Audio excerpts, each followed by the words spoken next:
अगला टॉपिक है अपना एकल बिंदु आवेश के कारण विद्युत क्षेत्र। हालांकि ये कोई नया टॉपिक नहीं है, अपन ने पीछे जो निकाला था ना E इक्वल्स KQ/R², बस वही चीज़ है, कोई बड़ी बात नहीं है। सीधा साधा अपने को क्या करना है, सबसे पहले वो आवेश बताना है जिसके कारण आप क्या बताने वाले हो, विद्युत क्षेत्र। जैसे मैंने कैपिटल Q मान लिया, ये वो एकल बिंदु आवेश है जिसके कारण हमें विद्युत क्षेत्र बताना है। ठीक है, तो ये Q वो आवेश है, एकल बिंदु आवेश, जिसके कारण हमें विद्युत क्षेत्र ज्ञात करना है। तो अपन क्या करते हैं, एक इससे कुछ r दूरी पर मान लेते हैं एक कोई अन्य आवेश, इसको अपन बोल रहे हैं Q0। ये एक तरीके से आपके टेस्ट चार्ज हो गया, यानी परीक्षण आवेश हो गया। तो परीक्षण आवेश वो है, देखो, परीक्षण या टेस्ट चार्ज।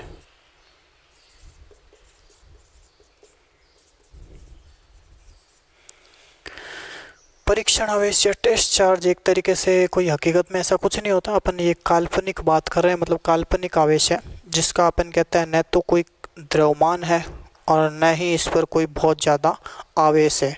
तो क्या क्या बात हो गई, अल्प आवेश, नगण्य द्रव्यमान वाला काल्पनिक कण। अल्पावेश, नगण्य द्रव्यमान और काल्पनिक कण, ये आपका परीक्षण आवेश है। तो क्या परिभाषा होगी परीक्षण आवेश की, ऐसा काल्पनिक कण जिसका द्रव्यमान नगण्य और आवेश अत्यल्प हो, अल्प हो, तो वो क्या कहलाएगा, परीक्षण आवेश। ये अपन ने यहाँ पे मान लिया इससे r डिस्टेंस पे, क्योंकि अपन एकल बिंदु आवेश के कारण विद्युत क्षेत्र तो ज्ञात कर रहे हैं, लेकिन कहाँ पे ज्ञात कर रहे हैं, इस पॉइंट पे। और इस पॉइंट पे ही अपने को क्या लेना पड़ेगा, परीक्षण आवेश लेना पड़ेगा, क्योंकि परीक्षण आवेश जहाँ पे होगा वहीं पे अपन बात करेंगे इसके विद्युत क्षेत्र की। तो इस Q आवेश के कारण R दूरी पर स्थित बिंदु P पर विद्युत क्षेत्र हमें ज्ञात करना है। तो ये अपन करेंगे यहाँ पे।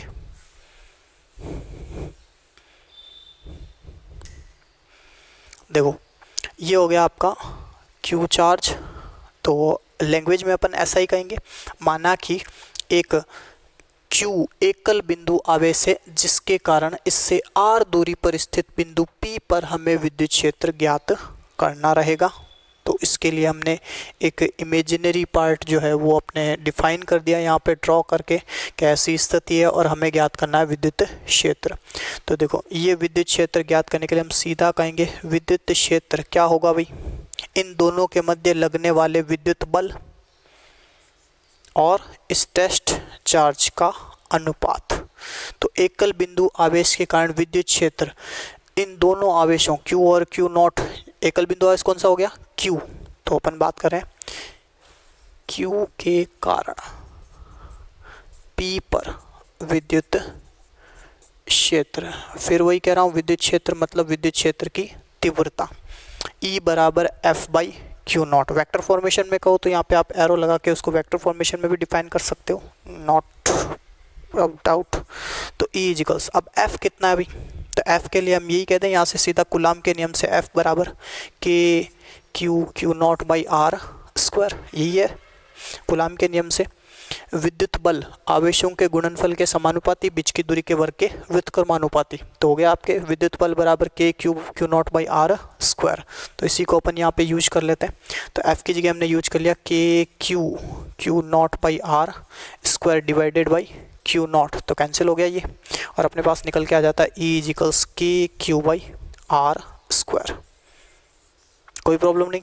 अब इसकी दिशा वही R के अनुदिश या F के अनुदिश कह दो, तो दिशा अपन कहेंगे क्या हो गई, R कैप। तो अगर आप वेक्टर फॉर्मेशन में बोल रहे हो तो यहाँ पे क्या लगा दो, R कैप लगा दो। देखो, वेक्टर फॉर्मेशन में क्या चेंज करना होता है, एक तो आप क्या करो, या तो R² लिख दो जैसे मैंने अभी लिखा, या ऐसा भी लिख सकते हैं, R वेक्टर का मापांक का क्या कर दो स्क्वायर, और यहाँ कर दो R कैप, यानी R की दिशा में। ठीक है भाई, ये हो जाता है आपका एकल बिंदु आवेश के कारण विद्युत क्षेत्र। वापस बात कर लेते हैं इसमें, और यूनिट मैंने अभी बात करी थी, यूनिट क्या हो गई भाई, यूनिट हो गई आपकी न्यूटन पर कूलम। कहाँ से निकाली थी, इस फॉर्मूले से।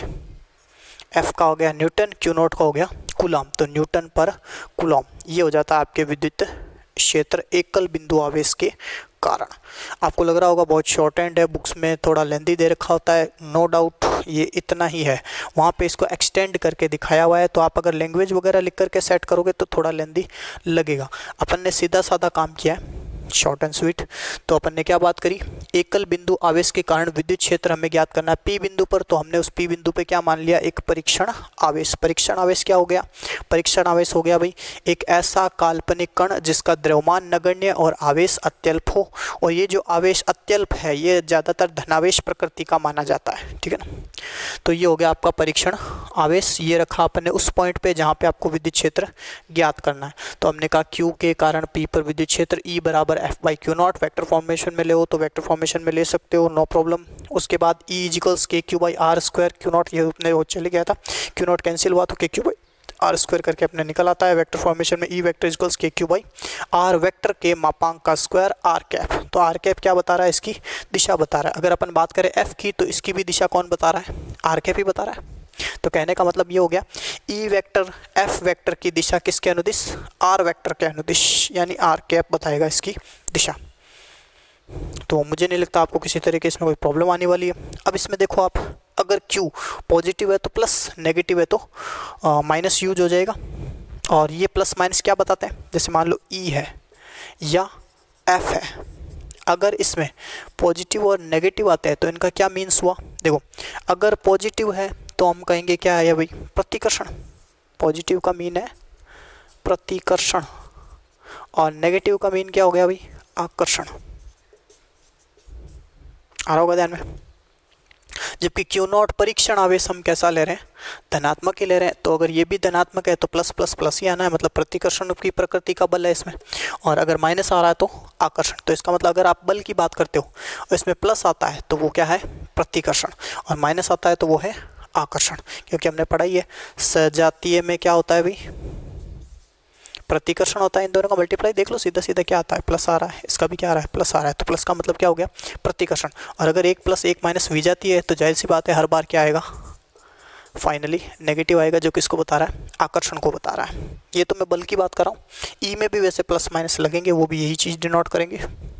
तो ये हुआ अपने एकल बिंदु आवेश के कारण विद्युत क्षेत्र। बहुल आवेशों के कारण विद्युत क्षेत्र और अध्यारोपण का सिद्धांत, ये अपना अभी टॉपिक रहेगा।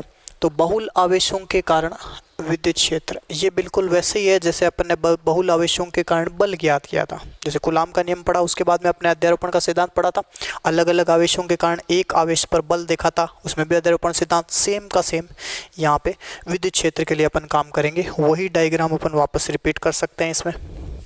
कि आप मान लीजिए 3D में, 3D क्या सॉरी 2D ले लो, क्योंकि बोर्ड पे तो अपने यही बनेगा। तो बात कर लेते हैं Q1, Q2, Q3, Qn, ऐसे बहुत सारे आवेश हैं। और एक आवेश में मान लेता हूँ Q0। मैं इस पर बात कर लेता हूँ कि भाई अपने को विद्युत क्षेत्र ज्ञात करना है किसके कारण, बाकियों के कारण। तो सीधा सीधा हिसाब है कि Q0 जो अपन कह रहे हैं बहुल आवेशों के कारण विद्युत क्षेत्र, तो बहुल आवेश हुए Q1, Q2, Q3 dot Qn, इनके कारण अपन कह रहे हैं Q0 पर विद्युत क्षेत्र क्या होगा। तो इनके कारण आप अलग अलग निकाल लो, ठीक है ना, अलग अलग निकाल लो, ऐसे सबके कारण निकाल लो इस पर ये। तो उस हिसाब से अपन बता देंगे। डायग्राम वगैरह की इसमें कोई खास वैसे ज़रूरत पड़ेगी नहीं, अपन डायरेक्ट भी बात कर सकते हैं। तो जैसे अपन ने बात कर ली, ये है आपका Q0। अब इस पर मैंने बात की Q1 के कारण, इसी पर मैंने बात कर ली किसके कारण, Q2 के कारण, इसी पर बात कर लिया आपने Q3 के कारण, और कोई Qn के कारण। तो अपन कहेंगे Q0 पर विद्युत क्षेत्र, Q0 पर अन्य आवेशों के कारण विद्युत क्षेत्र।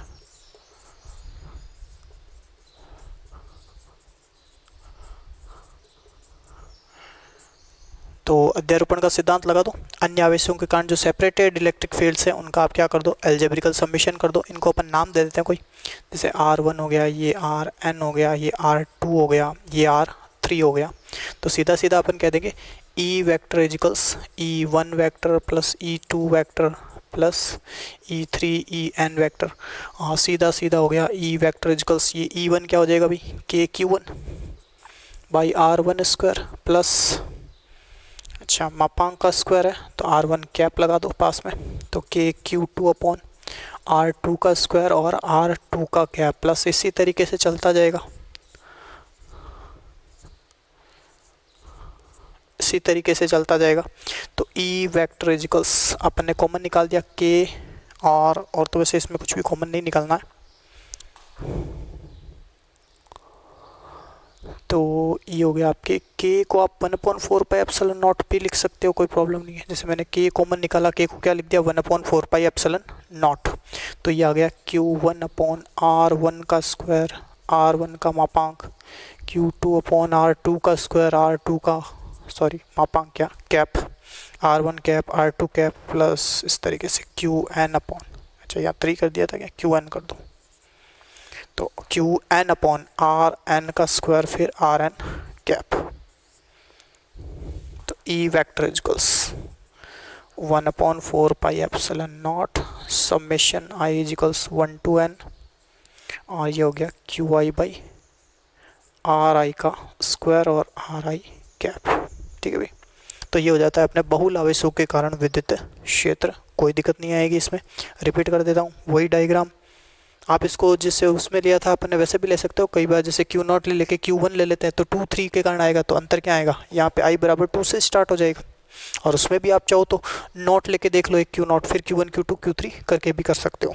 तो सीधा सीधा अध्यारोपण का सिद्धांत लगा दो, जिस पर आपको विद्युत क्षेत्र ज्ञात करना है उस पर अलग अलग के कारण जो विद्युत क्षेत्र अलग अलग आ रहे हैं उन सभी का क्या कर दो, सदिश योग कर दो, यही अध्यारोपण का सिद्धांत है। तो ये लाइन अपने कहाँ से आ रही है, इसी से आ रही है, अध्यारोपण के सिद्धांत से बात आई है ये। तो अध्यारोपण के सिद्धांत से Q0 पर अन्य आवेशों के कारण कुल विद्युत क्षेत्र अलग अलग आवेशों के कारण विद्युत क्षेत्रों के सदिश योग के बराबर हो जाएगा। तो E वेक्टर इक्वल्स ये अपन ने फॉर्मूले वाइज कर दिया कि E1 में KQ1 आ जाएगा, E2 में KQ2 आ जाएगा, नीचे उन्हीं के सदिश आ जाएंगे, स्थिति सदिश कह दो, दूरी के हिसाब से कह दो।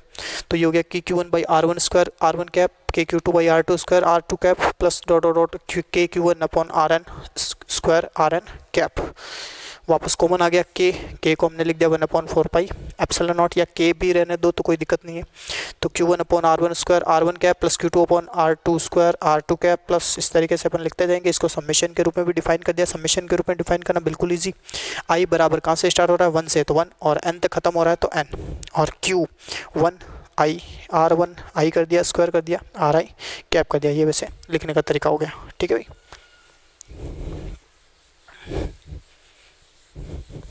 नेक्स्ट टॉपिक है अपना विद्युत क्षेत्र रेखाएं।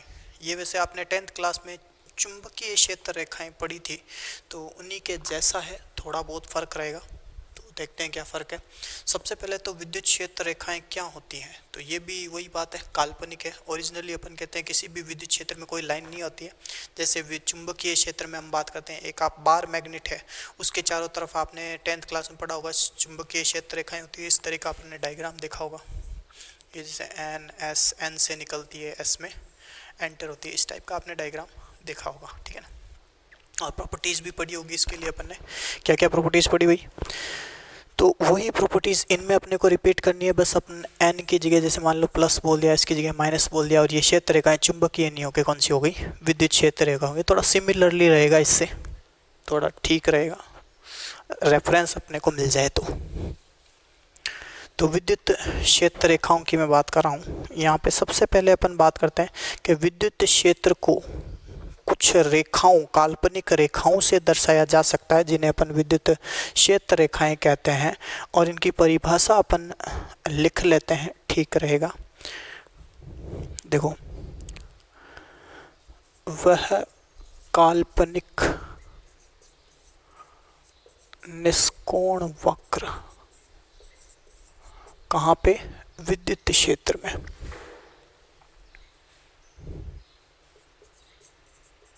जिस पर कोई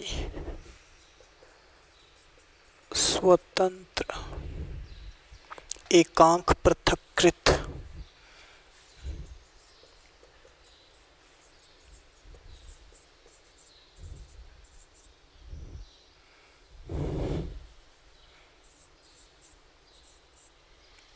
धनावेश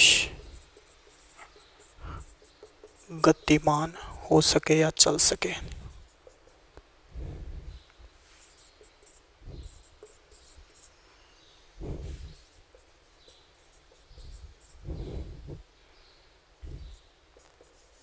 विद्युत क्षेत्र रेखा कहलाएगी। अलग अलग बुक्स में आपको अलग अलग तरह की डेफिनेशंस मिल सकती है, तो कोई दिक्कत वाली बात नहीं है, किसी भी तरीके की डेफिनेशन आप यूज कर सकते हो। नॉर्मली मैंने एक आपको सीधी सादी परिभाषा बता दी कि वह काल्पनिक निष्कोण वक्र जिस पर कोई एकांक स्वतंत्र पृथक्कृत समझिए ना, आइसोलेटेड मतलब एक तरीके से अलग ही सेपरेट चार्ज। एकांक समझते हो यूनिटी, फ्री, स्वतंत्र है, तो स्वतंत्र एकांक पृथक्कृत धनावेश गतिमान हो सके या चल सके विद्युत क्षेत्र रेखा कहलाएगी। ये तो ही बुक की लैंग्वेज वाइज डेफिनेशन। ये कैसे बनी वो भी आप देख लो। जैसे देखो, ये कोई अपन एक प्लस चार्ज मान रहे हैं और ये अपन ने कोई माइनस चार्ज ले लिया और इन पर अपन विद्युत क्षेत्र रेखाओं की बात करेंगे। तो विद्युत क्षेत्र रेखाओं की देखो प्रॉपर्टीज में हम बताएंगे कि विद्युत क्षेत्र रेखाएं धनावेश से निकलती है और ऋणावेश में प्रविष्ट होती है। ये जैसे इस तरीके से।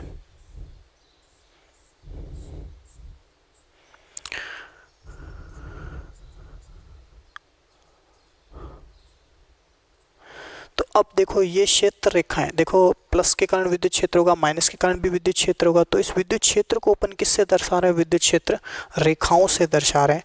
तो ये रेखाएं वो काल्पनिक निष्कोण वक्र है। अब देखो ये निष्कोण वक्र का मतलब, जैसे ये वक्र आपने बढ़ा दिया, ये निष्कोण नहीं है, इसमें कोण बन रहा है, तो ऐसा नहीं है, निष्कोण वक्र है, स्मूथ कर्व है, ठीक है। तो ये अपन कह रहे हैं काल्पनिक निष्कोण वक्र हैं जिन पर कोई स्वतंत्र पृथक्कृत धनावेश एकांक धनावेश गतिमान हो सके। तो इसको अपन डिफाइन करते हैं कि भाई कैसे। मान लीजिए इस प्लस के पास में एक मैं स्वतंत्र धनावेश प्लस ले लेता हूँ, तो इस प्लस से इस प्लस में क्या होगा? प्रतिकर्षण होगा, और इस प्लस का इस माइनस से क्या होगा? आकर्षण होगा। तो जाहिर सी बात है ये इससे रिपेल होकर के जाएगा किस तरफ? माइनस की तरफ। और जिस पाथ को फॉलो करेगा या जिस पथ पर वो गति करेगा वो पथ ही क्या हो गया? विद्युत क्षेत्र रेखा हो गई। तो स्वतंत्र एकांक धनावेश जिस काल्पनिक निष्कोण वक्र पर गति करता है वही क्या हो गई? विद्युत क्षेत्र रेखा हो गई। आई थिंक आपके समझ में आई होगी परिभाषा कि एक काल्पनिक निष्कोण वक्र है विद्युत क्षेत्र रेखा। और वैसे हमने अभी एक ऊपर बात करी थी कि विद्युत क्षेत्र को कुछ काल्पनिक वक्रों या रेखाओं से दर्शाया जाता है, दर्शाते हैं, जो विद्युत क्षेत्र रेखाएं हैं, ठीक है ना। और इनकी परिभाषा अपन ने नीचे लिख ली कि विद्युत क्षेत्र में वह काल्पनिक निष्कोण वक्र जिस पर कोई स्वतंत्र एकांक पृथक्कृत धनावेश गतिमान हो सके या चल सके। अब अपन इसमें इसकी प्रॉपर्टीज की बात करेंगे। प्रॉपर्टीज समझ गए ना, गुणधर्म। तो गुणधर्म क्या क्या है देखते हैं। टॉपिक यही चल रहा है, चेंज नहीं है, ठीक है। तो विद्युत क्षेत्र रेखाएं हैं, अपन ले रहे हैं अब इसके गुणधर्म। गुणधर्म, प्रॉपर्टीज, विद्युत क्षेत्र रेखाओं की क्या प्रॉपर्टीज है, क्या इनके गुणधर्म है, मतलब ये कौन कौन सी अपन कहते हैं अभिलाक्षणिक दर्शाती है। तो क्या क्या अभिलाक्षणिक दर्शाएगी, अपन पॉइंट वाइज बात कर लेते हैं। नंबर 1 अभी बात करी थी, प्लस से निकलेंगी माइनस में प्रवेशित होगी।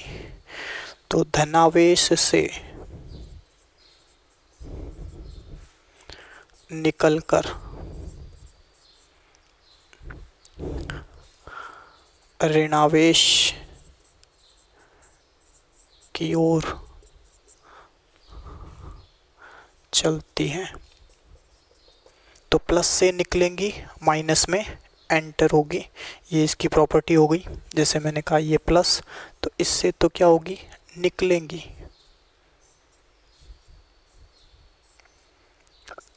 माइनस इसमें एंटर होगी, प्रवेश करेगी।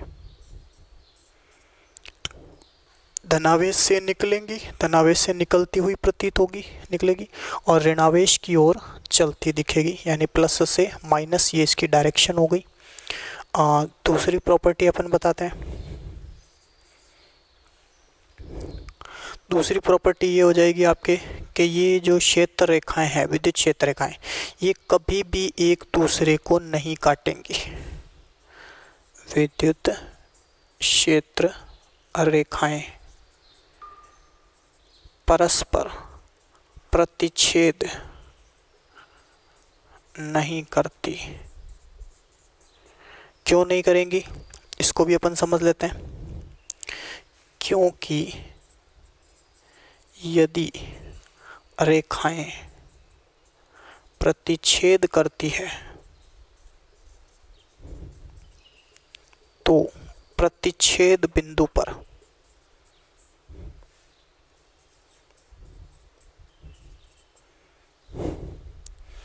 दो स्पर्श रेखाएं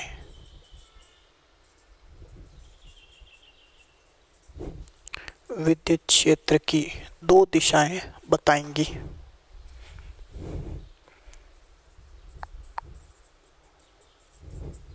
एक ही बिंदु पर।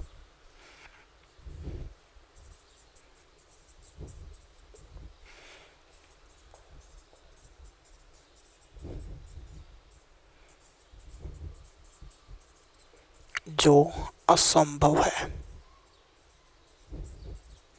तो हो गया होगा क्लियर। जैसे मैंने ये कहा कि ये कोई फील्ड लाइन है, ये कोई फील्ड लाइन है, ठीक है, और ये इंटरसेक्ट कर रही है, यानी प्रतिच्छेद कर रही है। एक मैं आपको बता दूं, विद्युत क्षेत्र रेखा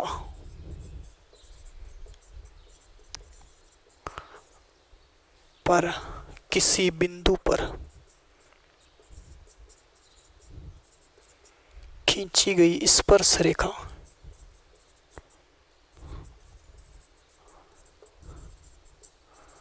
उस बिंदु पर विद्युत क्षेत्र की दिशा बताती है। ध्यान में आ गया होगा क्या बात कही अपन ने। ये थोड़ा ध्यान में रखना कि विद्युत क्षेत्र रेखा के किसी भी बिंदु पर खींची गई स्पर्श रेखा सदैव उस बिंदु पर विद्युत क्षेत्र की दिशा को बताती है। जैसे ये कोई विद्युत क्षेत्र रेखा मान लो ऐसे हो गई, ठीक है, तो इस पॉइंट पे जैसे मान लो मैंने स्पर्श रेखा खींची, तो ये स्पर्श रेखा क्या बता रही है, विद्युत क्षेत्र की दिशा बता रही है। जैसे यहाँ विद्युत क्षेत्र ऐसे हो गया, यहाँ विद्युत क्षेत्र की दिशा ये हो गई, तो विद्युत क्षेत्र की दिशा बताती है कौन, खींची गई स्पर्श रेखा। किस पर, विद्युत क्षेत्र रेखा पर। किसी भी बिंदु पर अगर आपको विद्युत क्षेत्र की दिशा बतानी है तो उस पर क्या कर दो, एक स्पर्श रेखा खींच दो।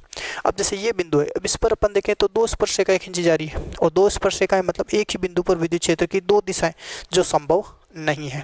इसलिए अपन कहते हैं कि विद्युत क्षेत्र रेखाएं कभी भी परस्पर प्रतिच्छेद नहीं करती। इसके गुणधर्म देखो बहुत सारे हैं, लेकिन अपन वही पढ़ रहे हैं जो इम्पोर्टेंट है, थोड़े खास हैं। बाकी नॉर्मली आप कई इस तरह की प्रॉपर्टीज इनमें बता सकते हो, जैसे कि ये काल्पनिक होते हैं, निष्कोण वक्र होते हैं, बंद वक्र होते हैं, खुले वक्र होते हैं। ये सारी बातें अपन करेंगे। ये तो दो प्रॉपर्टीज हुई है, ठीक है ना। तीसरी प्रॉपर्टी अपन देखें। तीसरी प्रॉपर्टी देखो, अपन वैसे बहुत सारी प्रॉपर्टीज, मैंने कहा ना आप नॉर्मल प्रॉपर्टीज की भी बात करो तो वो भी कर सकते हो। जैसे मैंने ये कह दिया कि विद्युत क्षेत्र रेखाएं क्या हैं, विद्युत क्षेत्र रेखाएं सदैव काल्पनिक निष्कोण वक्र के रूप में होंगी।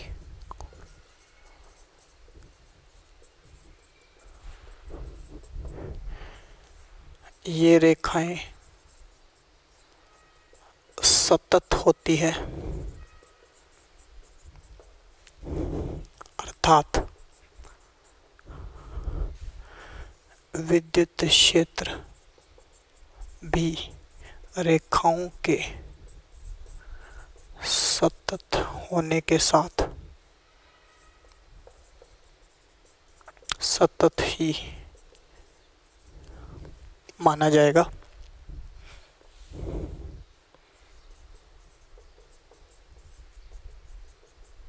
क्योंकि विद्युत क्षेत्र या विद्युत बल की परास अनंत होती है,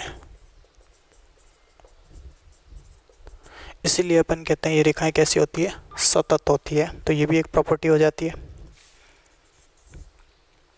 उसके बाद अपन ये कहते हैं किसी सरफेस से अगर विद्युत क्षेत्र रेखा निकलती है या प्रवेशित होती है तो वो हमेशा लंबवत ही निकलेंगी, लंबवत ही प्रवेशित होगी। जैसे ये कोई सरफेस है प्लस चार्ज की है, ये कोई सरफेस है माइनस चार्ज की है, तो इस सतह से हर बार क्या रहेगी, लंबवत ही निकलेंगी या लंबवत ही प्रवेश करेंगी। तो ये भी एक प्रॉपर्टी हो जाती है। क्या कहा, विद्युत क्षेत्र रेखाएं सदैव आवेशित सतह से क्या होगी, लंबवत ही उत्सर्जित होती है या लंबवत ही प्रवेशित होती है। क्षेत्र रेखाएं सदैव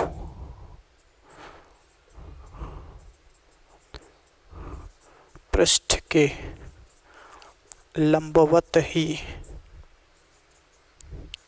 प्रवेशित या उत्सर्जित होंगी।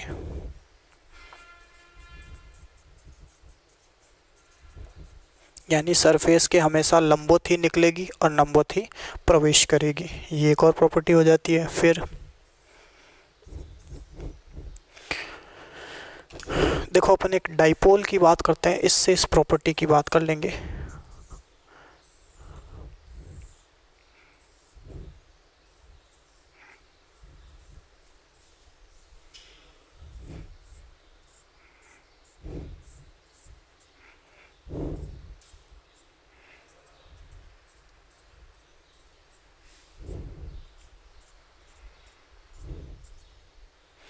देखो कोई भी जैसे प्लस चार्ज और माइनस चार्ज है मिलके एक डाइपोल या द्विध्रुव बनता है, आगे अपन पढ़ेंगे विद्युत द्विध्रुव, उसमें बात करेंगे। अभी फिलहाल इसकी बात करते हैं कि ये जैसे प्लस है और ये माइनस चार्ज है, जैसा कि हमने कहा प्लस से निकल के माइनस में जाएगी।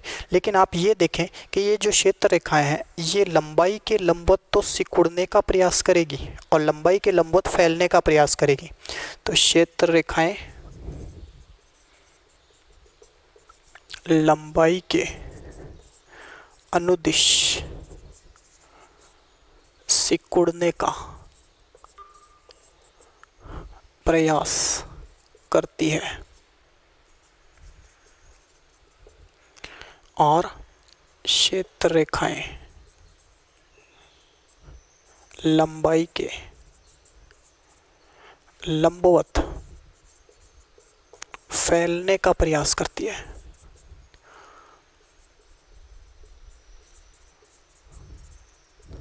देखो क्षेत्र रेखाएं लंबाई के अनुदिश, तो ये जैसे इसकी लंबाई है तो लंबाई के अनुदिश ये क्या होगी, सिकुड़ेंगी। क्यों सिकुड़ेंगी, क्योंकि प्लस और माइनस में क्या हो रहा है, आकर्षण हो रहा है, तो आकर्षण की वजह से ये क्या होगी, सिकुड़ेंगी। तो ये चीज़ किसको बता रही है, जो सिकुड़ना है तो विजातीय कर देते हैं, जो विजातीय आवेशों में आकर्षण को दर्शाता है। और जबकि ये जो अपन कह रहे हैं लंबाई के लंबवत, तो लंबाई के लंबवत अगर अपन बात करें, जैसे मान लीजिए ये है, तो लंबाई के लंबवत अपन कह रहे हैं जैसे प्लस से निकलने वाली रेखाएं ये आगे जाकर क्या होगी, जैसे यहाँ डिस्टेंस देखो कम है, यहाँ डिस्टेंस क्या हो गई, ज़्यादा हो गई, यहाँ और ज़्यादा हो गई। तो कहने का मतलब ये लंबाई के लंबवत क्या हो रही है, फैलने का प्रयास कर रही है। फैलने का प्रयास इसलिए कर रही है क्योंकि सजातीय में क्या होगा, प्रतिकर्षण, उसी प्रतिकर्षण के फलस्वरूप ये क्या होती है, फैलती है। तो अपन कहते हैं प्रयास करती है जो सजातीय यानी सेम स्पीसीज सजातीय आवेशों में प्रतिकर्षण को दर्शाता है। ठीक है भाई, तो क्या क्या प्रॉपर्टी हुई इसको बोलिए 7 नंबर बना दो। तो क्षेत्र रेखाएं लंबाई के अनुदिश सिकुड़ने का प्रयास करती है, जो आकर्षण को बताता है किसमें, विजातीय में। और क्षेत्र रेखाएं लंबाई के लंबवत फैलने का प्रयास करती है, जो सजातीय आवेशों में प्रतिकर्षण को दर्शाता है। ये एक प्रॉपर्टी है जिसको थोड़ा अंडरस्टैंड करना पड़ेगा, बाकी प्रॉपर्टीज पढ़ी याद हुई कोई प्रॉब्लम नहीं होगी। उसके बाद अपन बात करते हैं नेक्स्ट प्रॉपर्टीज़ की। ये प्रॉपर्टीज सबको आई थिंक समझ में आ गई होगी, वापस रिपीट कर देता हूँ। देखो 2 बात कही अपन ने पीछे जब अपने आवेश पढ़ा था कि एक तो सजातीय आवेशों में या सजातीय आवेशित ध्रुवों में, बिंदुओं में, उनमें अपन कहेंगे आवेशित। सजातीय है, अगर सजातीय मतलब समझिए प्लस प्लस माइनस माइनस, तो उनमें होगा प्रतिकर्षण। तो उसकी जांच यहाँ क्षेत्र रेखाओं से हो रही है कि क्षेत्र रेखाएं लंबाई के लंबवत फैलने का प्रयास करती है, जो बताता है सजातीय आवेशों में प्रतिकर्षण। ठीक है। और विजातीय में आकर्षण को कौन बता रहा है कि क्षेत्र रेखाएं लंबाई के अनुदिश सिकुड़ने का प्रयास करिए, क्योंकि आकर्षण हो रहा है तो सिकुड़ेगा, प्रतिकर्षण है तो फैलेगा। ठीक है। और भी इसमें बहुत सारी आपको प्रॉपर्टीज बुक्स में देखने को मिल जाएगी, 10 12 13 15, आप उनको पढ़ें, कोई दिक्कत नहीं है, बिल्कुल समझ में आएगा। समझ में आने वाली मेन बातें मैंने बता दी हैं। ठीक है भाई, तो ये भी अपनी प्रॉपर्टी हो जाती है। कितनी प्रॉपर्टीज की बात कर ली अपन ने? करीब 7 हो गई है, और भी अपन बात कर लेंगे। पहली अपन ने, दूसरी अभी अपन ने बात करी ली, तीसरी, चौथी, पांचवी, इनमें से मुझे नहीं लगता कोई समझ में नहीं आने वाली बात है। जैसे एक ये सतत वाली बात है तो मैंने एक्सप्लेन कर दी, ये बुक्स में इतनी नहीं मिलती है, केवल इतना ही मिलेगा भाई सतत होती है। एक देखो अपन ये कहते हैं ये वक्र खुले होते हैं या बंद होते हैं, ये भी एक देखने की बात है कि जो ये आपका विद्युत क्षेत्र रेखा है,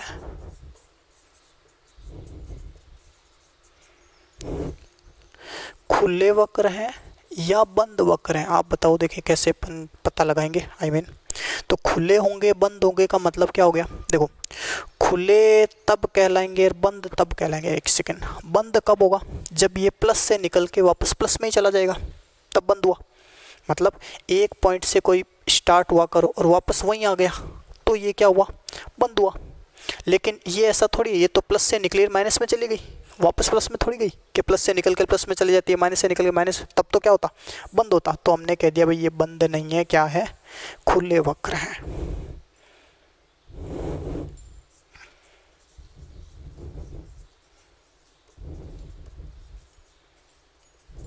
ये हो गया भाई, खुले वक्र होती है।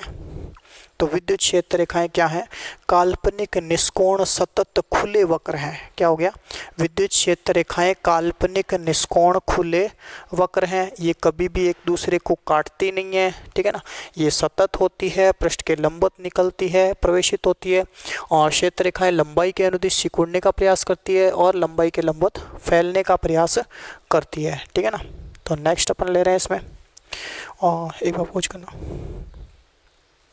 तो 9वीं प्रॉपर्टी अपन ले लेते हैं। ये है आपके विद्युत क्षेत्र की प्रबल होना, दुर्बल होना, इसके बारे में। तो विद्युत क्षेत्र की प्रबलता या वीकनेस कह दो, दुर्बलता क्षेत्र रेखाओं के मध्य दूरी के अनुसार होती है। अब इसको अपन समझ लेते हैं अच्छे से कैसे होगी। 9वीं प्रॉपर्टी की बात कर रहा हूं मैं वापस।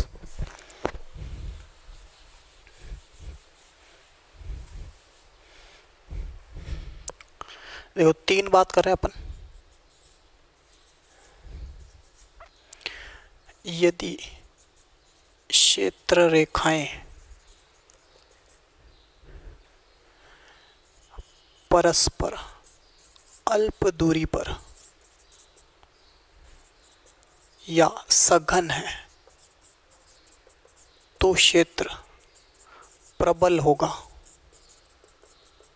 यानी अगर क्षेत्र रेखाएं बिल्कुल पास पास में है, सघन है, तो विद्युत क्षेत्र कैसा होगा? प्रबल होगा। लेकिन अगर अपन कहें यदि क्षेत्र रेखाएं परस्पर अधिक दूरी पर है या विरल है तो क्षेत्र दुर्बल होगा। और सी अपन कह देते हैं, यदि क्षेत्र रेखाएं कैसी हो? समांतर हो, समांतर हो तो क्षेत्र एक समान तीव्रता वाला होगा। बस ध्यान में आ गया होगा कि यदि विद्युत क्षेत्र रेखाएं अल्प दूरी पर है तो या सघन है तो क्षेत्र प्रबल होगा। यदि क्षेत्र रेखाएं परस्पर ज़्यादा दूरी पर है तो विरल, और क्षेत्र दुर्बल है तो विरल है तो दुर्बल हो गया। अच्छा, इसको एक डायग्राम से अपन बताते हैं। जैसे मान लीजिए ये प्लस था, ये अपने माइनस था, इनमें अपन इस तरीके से बताया था। तो देखो यहाँ अपन देखें तो क्या है, सघन है क्षेत्र रेखाएं, तो सघन है तो यहाँ पे क्षेत्र प्रबल हो गया। और यहाँ जैसे मान लो ज़्यादा दूरी पर है तो ये क्या हो गया, दुर्बल हो गया। इसके बाद अपन कहते हैं समांतर। अगर अपन कहते हैं इस तरीके से फील्ड लाइन है, ये समांतर, तो ये कैसा हो गया, एक समान विद्युत क्षेत्र। तो यानी क्षेत्र रेखाएं यदि समांतर है तो विद्युत क्षेत्र क्या हो गया, एक समान हो गया। अगर क्षेत्र रेखाएं विरल है, दूर दूर हैं, तो दुर्बल हो गया। और पास पास में है, बिल्कुल सघन एक तरीके से है। सघन का मतलब समझिए बिल्कुल पास पास, जहाँ पे जैसे ये एरिया सघन है, ठीक है ना। विरल मतलब अधिक दूरी पर हो, तो सघन है तो क्षेत्र क्या हो गया, प्रबल। तो क्षेत्र प्रबल होना या दुर्बल होना किस पर डिपेंड कर रहा है, क्षेत्र रेखाओं के समीप होने या दूर होने पर। ठीक है भाई, तो ये हो जाता है अपने कंप्लीट।